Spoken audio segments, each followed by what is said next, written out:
देश इस समय समस्याओं से जूझ रहा है। राजनीतिक, आर्थिक, वैश्विक, न जाने कितनी ऐसी समस्याएं हैं जो मुंह बाए खड़ी हैं। इन्हीं तमाम मुद्दों पर बातचीत करने के लिए आज हमारे साथ मौजूद हैं केंद्रीय मंत्री रामदास अठावले। जनतंत्र टीवी में आपका स्वागत है। Thank you. आभारी है ममता जी। सबसे पहले आपसे मेरा सवाल है सर, केंद्र सरकार में सरकार चाहे जिसकी रही हो, लेकिन आपकी अगर बात करें तो आपकी अलग ही कार्यशैली रही है। केंद्र सरकार में सरकार को रखते हुए सामाजिक अधिकारों की आप लगातार लड़ाई लड़ते रहे हैं। अगर आपकी बात करें, क्या आप संतुष्ट हैं? क्या आपको लगता है कि जो दलित हैं, जो कुचले हुए लोग हैं हमारे समाज में, उनको वो सामाजिक अधिकार मिला जो उनको मिलना चाहिए था? हाँ, मुझे लगता है ममता जी, एक तो दलितों को डॉक्टर बाबा साहब अम्बेडकर जी ने संविधान में ही उनको अधिकार दे दिया है, और संविधान के माध्यम से जो रिजर्वेशन मिला, उस रिजर्वेशन के माध्यम से आज देखा जाए तो शिक्षा में दलित समाज बहुत आगे आ रहा है। बहुत सारे लोग IAS, IPS, engineer, professor, scientist, अलग अलग क्षेत्र में मतलब दलितों की पहचान अपने को देखने के लिए मिलती है। तो इसीलिए मतलब सभी लोगों को न्याय मिला ऐसा नहीं है, लेकिन बहुत सारे लोगों को न्याय मिल रहा है। और सामाजिक न्याय के साथ साथ आर्थिक न्याय देने की भूमिका सरकार की रही है, सरकार का कोई भी हो। लेकिन अगर दूसरे सरकार के कंपैरिजन में नरेंद्र मोदी जी की सरकार का अगर हम लेखा जोखा देखते हैं तो नरेंद्र मोदी जी दलितों के बारे में बहुत अच्छा सोचते हैं। बाबा साहब अम्बेडकर जी के संविधान के बारे में बहुत अच्छी भूमिका रखते हैं। और मैं इतना बताना चाहता हूँ कि नरेंद्र मोदी जी हमेशा देते हैं संविधान का मंत्र। नरेंद्र मोदी जी हमेशा देते हैं बाबा साहब अम्बेडकर जी के संविधान का मंत्र, इसीलिए देश का मजबूत हो रहा है जनतंत्र।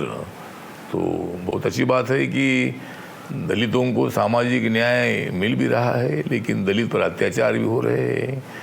और बाबा साहब अम्बेडकर चाहते थे कि भाई दलित और सवर्णों में एकता होनी चाहिए, ये अत्याचार बंद होना चाहिए, और उसके लिए कोशिश जारी है। हमारा मंत्रालय एट्रॉसिटी की केसेस कम करने के लिए कोशिश करता है। जिनको मतलब उनके ऊपर अत्याचार होता है उनके लिए काफ़ी मदद करने की भी भूमिका हमारे मंत्रालय की होती है। लेकिन आज भी समाज में भारी परिवर्तन है। पहले एक ज़माना था कि बाबा साहब अम्बेडकर जी महाराष्ट्र में सातारा ज़िले में जब प्राइमरी स्कूल में पढ़ाई करने के लिए जाते थे तो उनको स्कूल के अंदर एंट्री नहीं थी, वो स्कूल के बाहर बैठते थे। लेकिन आज वो स्थिति बदल गई है। आज इंटरकास्ट मैरिज की संख्या बढ़ती जा रही है। देश भर में कम से कम 1 लाख, 1.25 लाख से भी ज़्यादा इंटरकास्ट मैरिज होते हैं, और समाज जुड़ भी रहा है। मंदिरों में पहले दलितों को एंट्री नहीं थी, लेकिन आज सभी मंदिरों में दलित जाते हैं। तो इसी तरह मतलब शहरों में भी काफ़ी परिवर्तन हो चुका है। होटलों में भी दलितों को आने नहीं दिया जाता था, लेकिन आज दलित होटल में भी जाते हैं। तो परिवर्तन भी है, लेकिन उसके बावजूद भी अत्याचार हो रहे हैं, उसको खत्म करना चाहिए ममता जी। अगर देखा जाए, महाराष्ट्र में आप लंबे समय तक दलितों के लिए लड़ाई लड़ते रहे, आदिवासियों के लिए लड़ाई लड़ते रहे, उनके हक मिले इसके लिए आप बात करते रहे, लेकिन देखा जाए तो उनको आरक्षण नहीं दिला पाए। क्या आपको लगता है कि इन्हीं तमाम चीज़ों की वजह से आज भी वो लोग देश की विकास की धारा से वंचित हैं, दूर हैं? मुझे लगता है कि विकास की धारा से वंचित ऐसा बोलना ठीक नहीं है। मतलब उनके लिए जिस तरह मेरे मंत्रालय का इस साल का बजट 1,29,239 करोड़ का है, मतलब दूसरे मंत्रालय के कंपैरिजन में हमारे मंत्रालय का बजट बड़ा बजट है। और दलितों के विकास के लिए बहुत सारी योजनाएं बनाई जाती है। तो मतलब और आरक्षण का फ़ायदा भी उनको हो रहा है। मतलब आरक्षण के माध्यम से नौकरी भी मिल रही है, आरक्षण के माध्यम से डॉक्टर बन रहे, इंजीनियर बन रहे हैं, IPS बन रहे, IAS बन रहे हैं। तो रिजर्वेशन से बाबा साहब अम्बेडकर जी के कारण जो रिजर्वेशन मिला, उससे स्लोली साइलेंटली समाज में प्रगति हो रही है।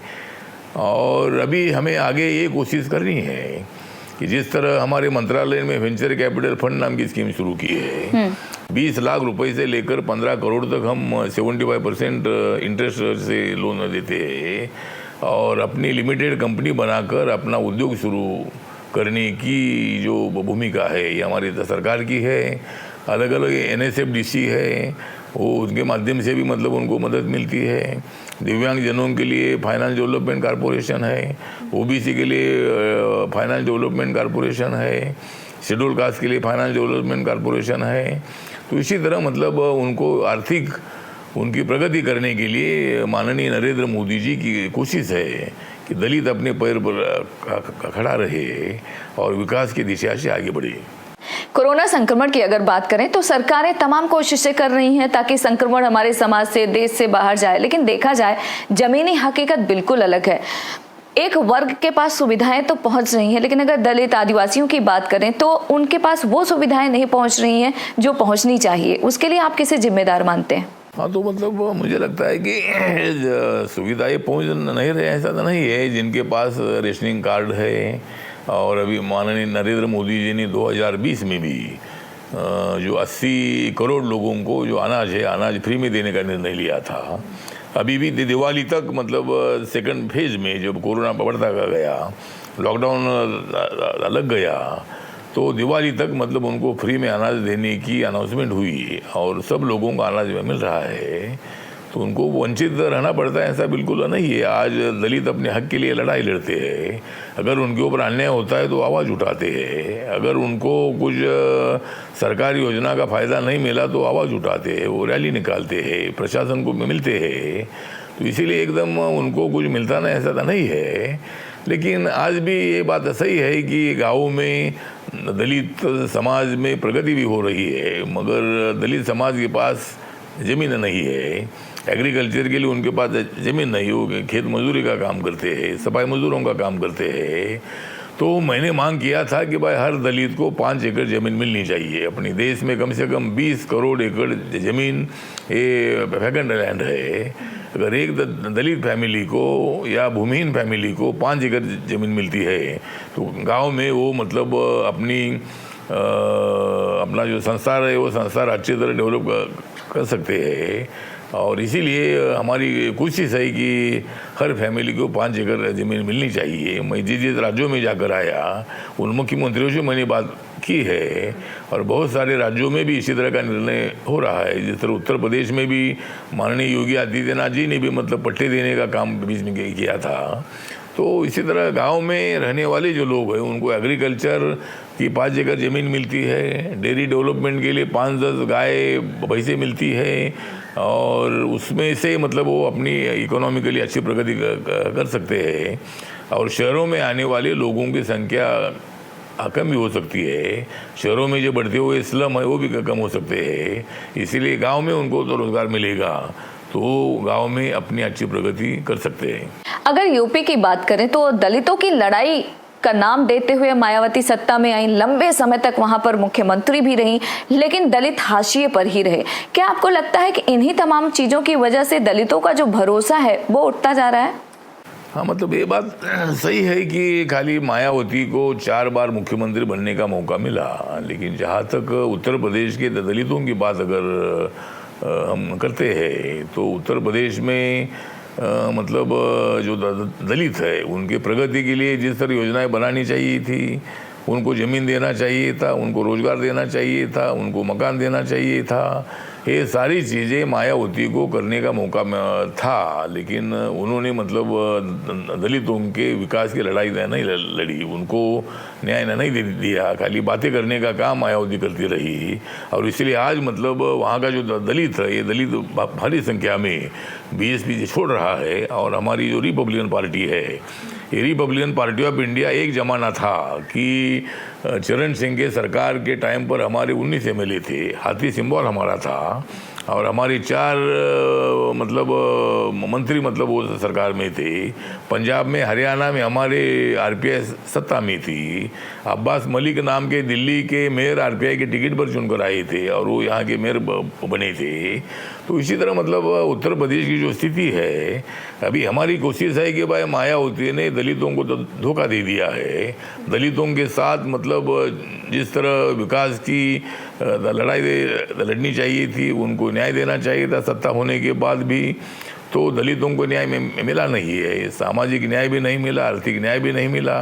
इसीलिए मेरी कोशिश है कि हमारा जो जनाधार है, जो आरपीआई का जनाधार था, वो सब बीएसपी में चला गया है, तो उसको वापस लेने की कोशिश हमारी है। और आने वाले 2022 के चुनाव में हमारी कोशिश है कि भाई बीजेपी के साथ अलायंस करके अगर एक 8-10 सीटें आरपीआई को मिलती है तो बीएसपी का होट काटने के लिए और बीजेपी आरपीआई का फायदा होने के लिए उसका अच्छा उपयोग हो सकता है। इसके अलावा अगर पंजाब की बात करें, कांसीराम पंजाब से आते थे।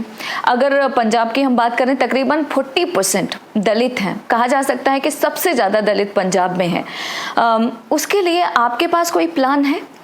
हाँ, मतलब उसके लिए हमारे पास प्लान है, लेकिन अभी तक हमारी पार्टी उतनी ताकतवर नहीं बन पा रही है। पंजाब में हमारी पार्टी है और पूरे देश भर में दलित सबसे ज़्यादा पंजाब में है। माननीय कांशीराम जी पंजाब से मतलब मूल निवासी थे, वो महाराष्ट्र में रहते थे, पुणे में रहते थे और उन्होंने जो बामसेब थी वो बामसेब महाराष्ट्र से शुरू की थी। उसके बाद उन्होंने DS4 शुरू की, बाद में बहुजन समाज पार्टी से शुरू की। तो कांशीराम जी के साथ हमारे बहुत अच्छे संबंध थे, बहुत ही सैक्रिफाइस वाले वो नेता थे और कांशीराम के कारण ही मायावती आगे आई। कांशीराम के कारण ही मायावती को मुख्यमंत्री बनने का मौका मिला। तो लेकिन उसके बाद मायावती कांशीराम को भूल गई। मतलब कांशीराम के विचारधारा से मतलब जो खाली जयंती मनाने का काम करते हैं, लेकिन कांशीराम जी को मतलब जिस तरह उनकी जो लीडरशिप थी, वो लीडरशिप सभी जातीय धर्म के लोगों को इकट्ठा करने वाली थी। वही मिशन बाबा साहब का था और दलित और सवर्णों को जोड़ने का मिशन बाबा साहब का था। वही काम कांशीराम जी करते थे, वही काम हम भी कर रहे हैं। तो इसी तरह मुझे लगता है कि कांशीराम ने बहुत अच्छा काम किया है। तो क्या आपको लगता है जिस तरीके से कांशीराम की जो विरासत है वो दावा करती है मायावती आगे बढ़ाने का, क्या आपको लगता है कि दलितों को उन्होंने धोखा दिया है? हाँ, मतलब दलितों को धोखा दिया है। मतलब जिस तरह सत्ता मिलने के बावजूद भी दलित के विकास की योजनाएं उत्तर प्रदेश में नहीं बनी। आज भी दलित वहाँ मतलब वहाँ भूखे रहने वाले लोगों की संख्या भी देहातों में बहुत ज़्यादा है। उनके लिए कोई प्लान बनाने की आवश्यकता थी।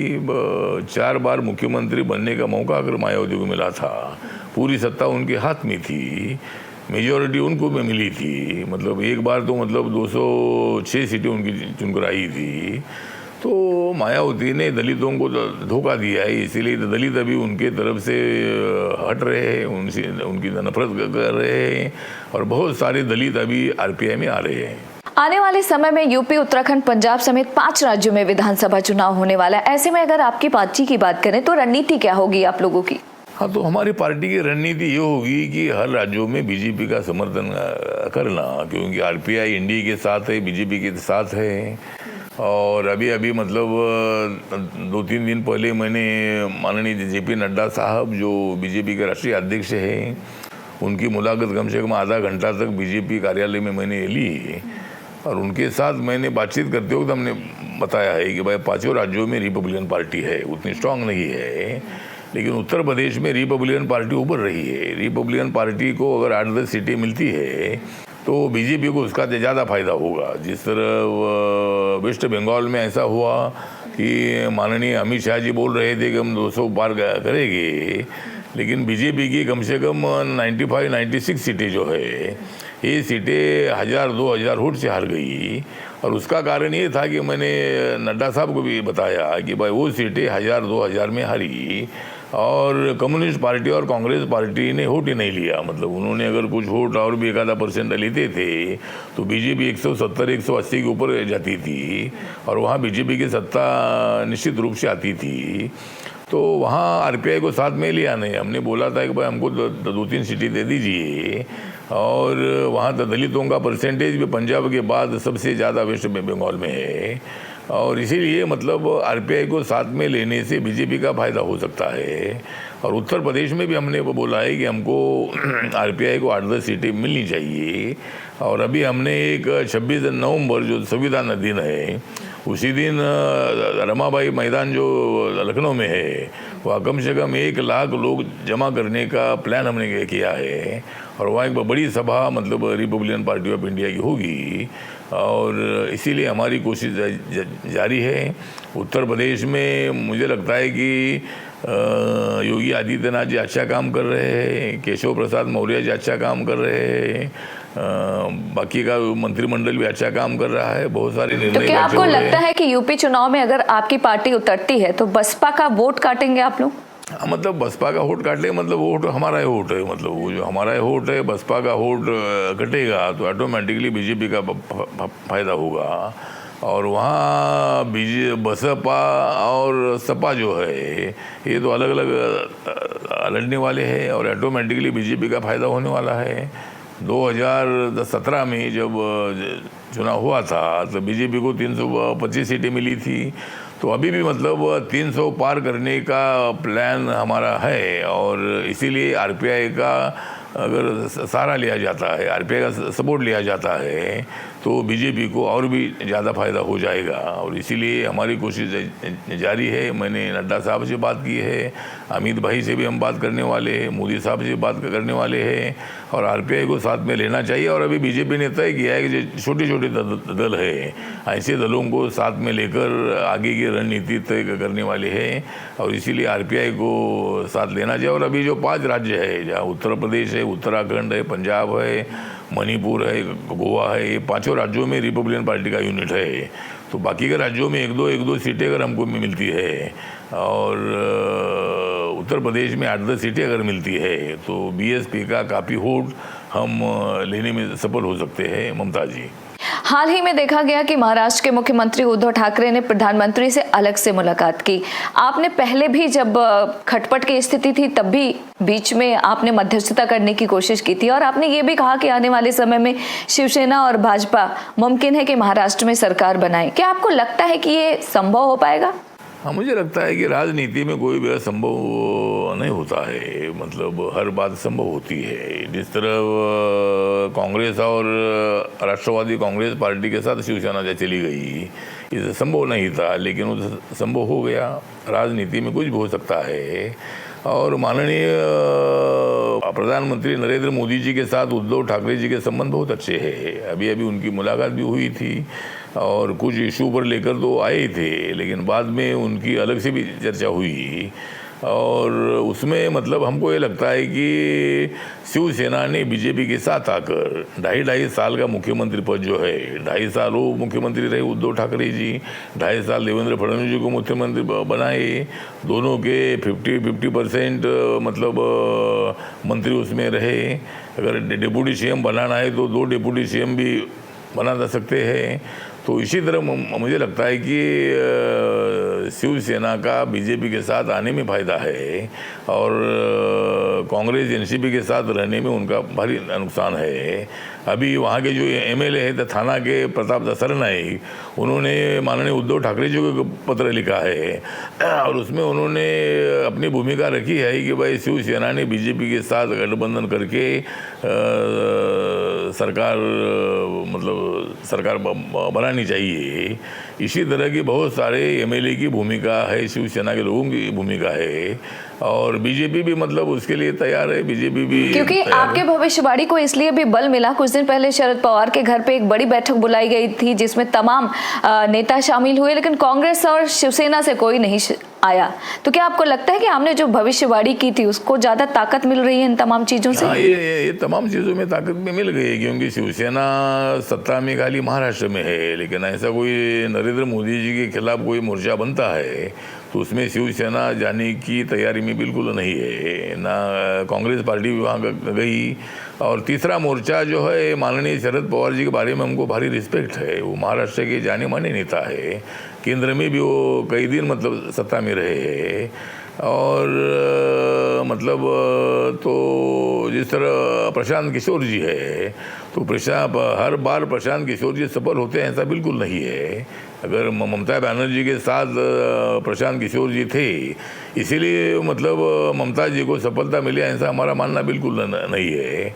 जो मैंने पहले भी बोला कि कम्युनिस्टों ने बिल्कुल वोट नहीं लिया, कांग्रेस पार्टी ने बिल्कुल वोट नहीं लिया। जिस तरह यहाँ दिल्ली चुनाव में भी ऐसा हुआ कि बीजेपी वर्सेस आम आदमी पार्टी, और तब भी मतलब जिस तरह बीजेपी को खाली 8 सीटें मिली और पूरा वोट जो है ये पूरा वोट मतलब आम आदमी पार्टी को मिला।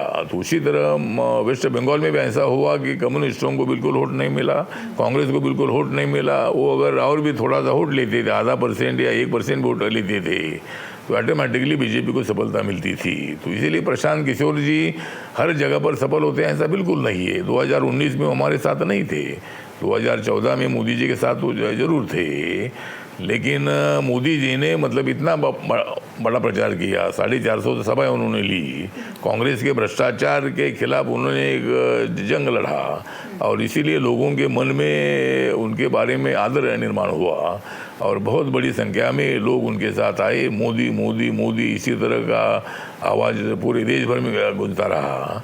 तो इसीलिए माननीय शरद पवार जी के नेतृत्व में इसी तरह का मोर्चा बनाने की कोशिश कितनी भी हो, कितने भी मोर्चे बने, लेकिन मुझे लगता है कि मोदी जी बहुत एक्टिव है। और इसीलिए मैंने परसों भी एक जगह पर बोला था कि राहुल गांधी और बहुत सारे विरोधी दलों का दुखी है मन, राहुल गांधी और सारे विरोधी दलों का दुखी है मन, क्योंकि नरेंद्र मोदी जी है नंबर 1। नरेंद्र मोदी जी दे देंगे सारे राज्यों को बहुत सारा विकास के लिए धन, नरेंद्र मोदी जी दे देंगे सारे राज्यों को विकास के लिए धन। फिर 2014 का माननीय प्रधानमंत्री नरेंद्र मोदी को बनने का नज़दीक आ गया है क्षण, तो इसलिए हमें कोई चिंता तो नहीं है, 2024 में नरेंद्र मोदी जी आएंगे। इसके अलावा अगर जम्मू कश्मीर की बात करें तो प्रधानमंत्री ने सर्वदलीय बैठक बुलाई जिसमें तमाम जम्मू कश्मीर के विपक्षी दल के नेता शामिल हुए। अगर महबूबा मुफ्ती की बात करें सर, तो पाकिस्तान प्रेम उनका हमेशा दिखता रहा है, लेकिन यह भी सही है कि कुछ समय पहले भाजपा ने उन्हीं के साथ मिलकर, महबूबा मुफ्ती के साथ ही मिलकर जम्मू कश्मीर में सरकार बनाया था। तो क्या आपको लगता है कि जो सरकार बीजेपी और महबूबा मुफ्ती ने मिलकर बनाया था वो सही था? हाँ, मुझे लगता है कि सरकार तो जिस तरह भी सरकार बनाने के लिए मेजॉरिटी होती है, मेजॉरिटी लगती है, तो वहाँ ऐसे आंकड़े आए थे कि भाई 2 पार्टियां मिलकर ही सरकार बन सकती है, और पहली बार बीजेपी को बहुत अच्छी सीटें वहाँ में मिली थी।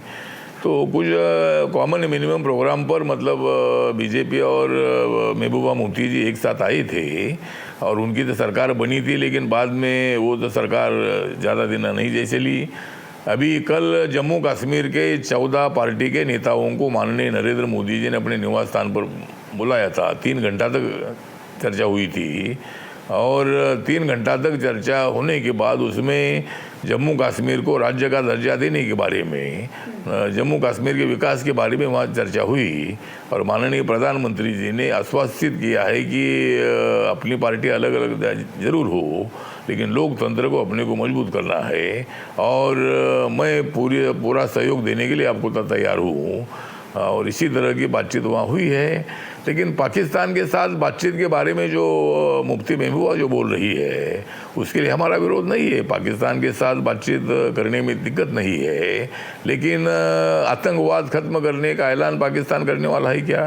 अगर आतंकवाद खत्म करने की भूमिका अगर पाकिस्तान रखता है तो पाकिस्तान और भारत में अच्छी दोस्ती हो सकती है, पाकिस्तान का भला हो सकता है, पाकिस्तान की इकोनॉमी बहुत सारी डेवलप हो सकती है। लेकिन पाकिस्तान जानबूझकर मतलब भारत के साथ तिकड़मबाजी कर रहा है, और इसीलिए जिस तरह मैं मुफ्ती महबूबा को याद दिलाना चाहता हूँ कि माननीय अटल बिहारी वाजपेयी जब प्रधानमंत्री थे तब जनरल मुशर्रफ जी आगरा में आए थे, 2 दिन की चर्चा हुई थी। तो बातचीत करने के लिए हम कौन मना कर रहे हैं? 2014 में जो नवाज शरीफ थे वहाँ के जो अध्यक्ष थे, वो भी माननीय नरेंद्र मोदी जी के शपथ के लिए वो माननीय नरेंद्र मोदी जी ने उनको बुलाया था। इसका मतलब हम पाकिस्तान के साथ दोस्ती करना चाहते हैं, लेकिन पाकिस्तान बार बार हमारे ऊपर आतंकवादी एक्टिविटीज़ को बढ़ावा दे रहा है, अटैक कर रहा है। तो पाकिस्तान ने इसको रोकना चाहिए, और मुफ्ती महबूबा का वे कहना है कि भाई इमरान खान को तो समझाओ, अगर आपकी इच्छा है कि पाकिस्तान से बात होनी चाहिए तो एक तो इमरान खान से बात करो, और अगर अच्छा दिन अगर पाकिस्तान को लाने हैं तो पाक व्याप्त कश्मीर को हमारे हवाले कर दो। पाक व्याप्त कश्मीर जो हमारा है उस पर कब्जा करके मतलब पाकिस्तान में बैठा है तो, और वहाँ आतंकवादियों को शिक्षा देने का काम वहाँ हो रहा है। वहाँ बिल्कुल डेवलपमेंट नहीं है, वहाँ के लोगों पर अन्याय हो रहा है। और इसलिए मुझे लगता है कि पाक व्याप्त कश्मीर को हमारे हवाले करे, आतंकवादी एक्टिविस्ट को स्टॉप करे और हम बातचीत करने के लिए तैयार हैं। इसके अलावा अगर अयोध्या के राम मंदिर की बात करें सर, तो हमेशा से वो सुर्खियों में ही रहता है, इस बार भी है। प्रधानमंत्री अयोध्या के विकास को लेकर समीक्षा बैठक प्रधानमंत्री ने किया और दूसरी ओर देखा जाए तो राम मंदिर जमीन घोटाले का मामला सामने आया है। क्या आपको लगता है कि घोटाले का मामला सामने आने के बाद जो श्रद्धालु हैं उनके आस्था को ठेस पहुंचा है? मुझे लगता है कि आस्था को ठेस पहुंचने का विषय नहीं है। अभी ये तो राजनीति है, जमीन कितने में ली, इतने पहले इतने में लिया, बाद में इतने में लिया, इसी तरह की चर्चा हो रही है। इसका कोर्ट में भी मतलब ये केस अभी चल रही है। तो मुझे लगता है कि श्रद्धालु को उनके मन में कोई इसी तरह का कोई विषय आने का विषय तो नहीं है। वहाँ के राम मंदिर बनने की इच्छा लोगों की थी और अभी राम मंदिर बन रहा है और इसीलिए मुझे लगता है कि उनके श्रद्धा को कोई ठेस पहुंचने का विषय नहीं है। लेकिन जो भी है इसकी पूरी जांच होनी चाहिए, वो जांच हो रही है। तो आपको लगता है कि जिस तरीके से घोटाले का मामला सामने आया है इसको लेकर इंक्वायरी होनी चाहिए ताकि लोगों के मन में जो डाउट है वो क्लियर हो जाए? हाँ, जो भी है अभी जो इंक्वायरी हो ही रही है, उसकी इंक्वायरी हो ही रही है। और ये राम मंदिर की जो ज़मीन है, राम मंदिर के लिए ज़मीन ले ली गई है, अभी कितने में भी ले गई है वो, लेकिन लोग जो है लोग राम मंदिर वहाँ चाहते थे और राम मंदिर बन रहा है। ज़मीन की कीमत ये थी कि वो कितनी थी उससे मतलब नहीं है। और इसीलिए मुझे लगता है कि उस इशू पर कोई लोगों में नाराज़ी नहीं है। आपने हमें समय दिया उसके लिए आपका बहुत बहुत शुक्रिया। Thank you Mamta ji, thank you आभारी है। जय भीम, जय भारत, जय हिंद। जैसा कि आपने सुना, सरकार तमाम समस्याओं से निपटने के लिए पूरा प्रयास कर रही है। आने वाले समय में 5 राज्यों में विधानसभा चुनाव भी होने वाला है। सरकारें उसकी तैयारियों में भी जुटी हुई हैं। अब आने वाला वक्त ही बताएगा कि जनता की कसौटी पर कौन कितना खरा उतरता है। फिलहाल आप हमें और हमारी टीम को दीजिए इजाजत और देखते रहिए जनतंत्र टीवी।